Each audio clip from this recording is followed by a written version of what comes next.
Reeve জিনস্কি theory এটা শুধু চিত্রটা যদি লিখি তাহলে প্রথমে আমরা বক্স ডায়াগ্রামের সাথে পরিচিত ছিলাম। সেই বক্স ডায়াগ্রাম বলতে একটা বক্সকে সাধারণত বোঝানো হয়। বক্স ডায়াগ্রামের ব্যবহারটা এখানে আসবে। আচ্ছা, তার আগে প্রথমে আমরা এক্স পণ্যের অর্থাৎ এক্স দ্রব্যের একটা রেখা অঙ্কন করি। এক্স দ্রব্যের উৎপাদন রেখা বলতে পারি। আচ্ছা, এখান থেকে আমরা নেব শুধুমাত্র সমুৎপাদন রেখা। সেক্ষেত্রে নিচে অর্থাৎ এখানে ও এক্স দ্রব্যের ও বিন্দু বা জিরো বিন্দু বা মূল বিন্দু, নিচে যেটা গেছে এটাকে আমরা ধরব মূলধন।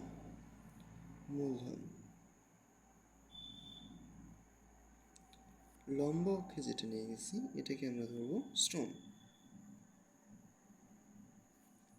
এখন ঠিক আমরা একটা দ্রব্য না, দুইটা দ্রব্য নিয়ে এখানে আলোচনা হয়েছে, তাই দুইটা দ্রব্য নিয়ে আলোচনা করলে দুইটা দ্রব্যের জন্য একই চিত্রের মধ্যে বক্স ডায়াগ্রাম আকারে, আচ্ছা একটু বাঁকা হলো, যাই হোক বোঝা গেলে ওকে। এখানে আমরা ধরলাম কে জিরো, এখানে ধরলাম জাস্ট একটা বিন্দু, জাস্ট একটা ধরলাম। আর এই পাশে আমরা ওয়াই দ্রব্যের মূল বিন্দু ধরলাম, বিবেচনা করলাম।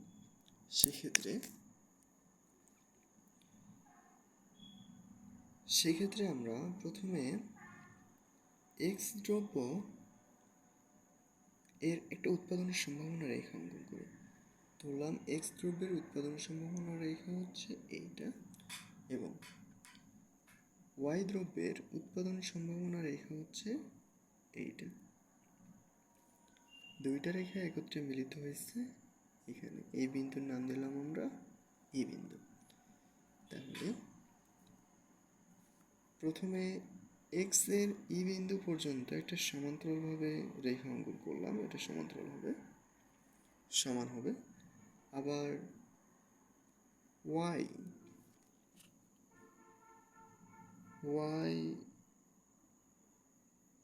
দ্রব্যের একটা সমান্তরাল রেখা অঙ্কন করলাম, সমান রেখা অঙ্কন করলাম। এখন দুইটা হচ্ছে এখানে, অর্থাৎ এক্স দ্রব্যের উৎপাদন সম্ভাবনা রেখা এইটা এবং ওয়াই দ্রব্যের উৎপাদন সম্ভাবনা রেখা এখানে। এখন আমরা দেখলে বুঝতে পারি, এটা হয়তো আরেকটা আমার দ্রাণী লিখলে ভালো হতো, যাই হোক এটাকে আমরা বোঝাবো এখানে শ্রম আছে আর এখানে মূলধন মানে ক্যাপিটাল। এটা হচ্ছে শ্রম নিবিড় অর্থাৎ শ্রমের কাছাকাছি এবং এক্স দ্রব্য মূলধনের কাছাকাছি। আচ্ছা, সেক্ষেত্রে এইটার সমান করে একদম নিচে সমান্তরালভাবে একটা রেখা অঙ্কন করব। এটা হচ্ছে PPC curve, production possibility curve. যে প্রোডাকশন পসিবিলিটি কার্ভ, প্রাথমিক একটা প্রোডাকশন পসিবিলিটি কার্ভ আমরা অঙ্কন করলাম। সেক্ষেত্রে প্রোডাকশন পসিবিলিটি কার্ভটা যদি একদম সরাসরি আমি নিচে নিয়ে আসি, এদিক থেকে নিয়ে আসলাম, আমরা দেখলাম সেভ করছে এখানে, এটার সাথে মেলাই দিলাম। এটা হচ্ছে ওয়াই পণ্য, এটা হচ্ছে এক্স পণ্য।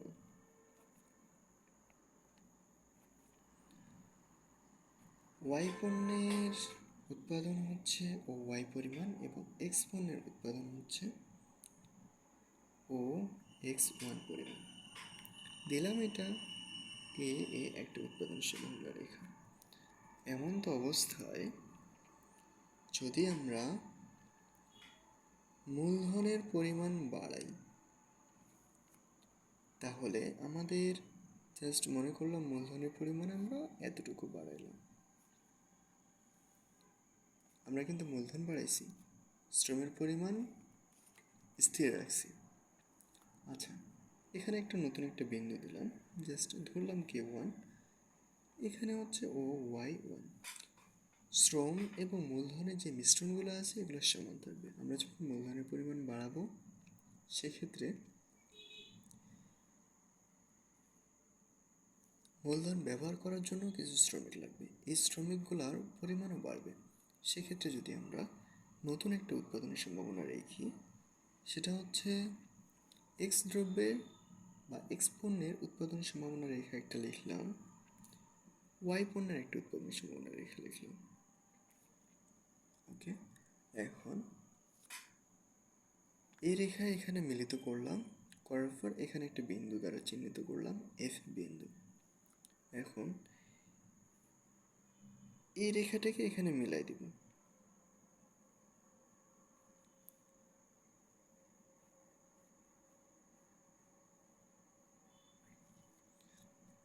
একটু এলোমেলো হয়েছে, এই রেখাটা একদম সোজা হবে, সোজা হয়ে এখানে যাবে এবং এই যে রেখাটা আছে ও ওয়াই থেকে ই পর্যন্ত, OY1 থেকে F পর্যন্ত, ঠিক এইটার সমান্তরালভাবে এই রেখাটা অঙ্কন করলাম। করার পর আচ্ছা, কেন অঙ্কন করলাম? কারণ রিভজনস্কি তত্ত্ব অনুসারে আমরা এটা অঙ্কন করলাম, তত্ত্বটা এখানে আমি বিশ্লেষণ করব না। আচ্ছা, তাহলে এখন আমরা নতুন আরেকটা উৎপাদনের সম্ভাবনা রেখা পেলাম। নতুন উৎপাদনের সম্ভাবনা আর রেখা যদি আমি অঙ্কন করি, তাহলে নতুন উৎপাদনের সম্ভাবনা রেখাটা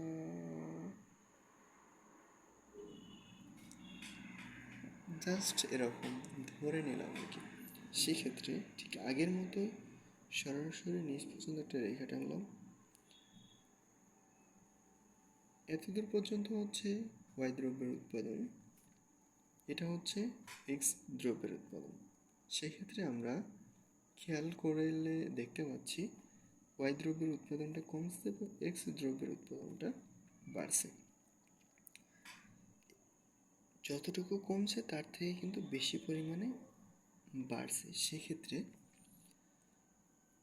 চিত্রটা আসলে এভাবে বর্ণনা করা হয় এবং আমরা বেশি পরিমাণে উৎপাদন পাচ্ছি এক্স দ্রব্য বাড়ার ফলে, এক্স দ্রব্যে মূলধন অধিক পরিমাণে নিয়োগ করার ফলে, এবং ওয়াই দ্রব্যের উৎপাদন কমে যাচ্ছে কারণ ওয়াই দ্রব্যে শ্রম নেবে, শ্রমিকের পরিমাণ সাথে মূলধনের পরিমাণ, অর্থাৎ মূলধনের পরিমাণ না, শ্রমিকের পরিমাণ কমতেছে, কমার ফলে উৎপাদনটা কমে যাচ্ছে কিন্তু এক্সের উৎপাদনটা বাড়তেছে। এটা হচ্ছে চিত্র তৈরি। ওকে।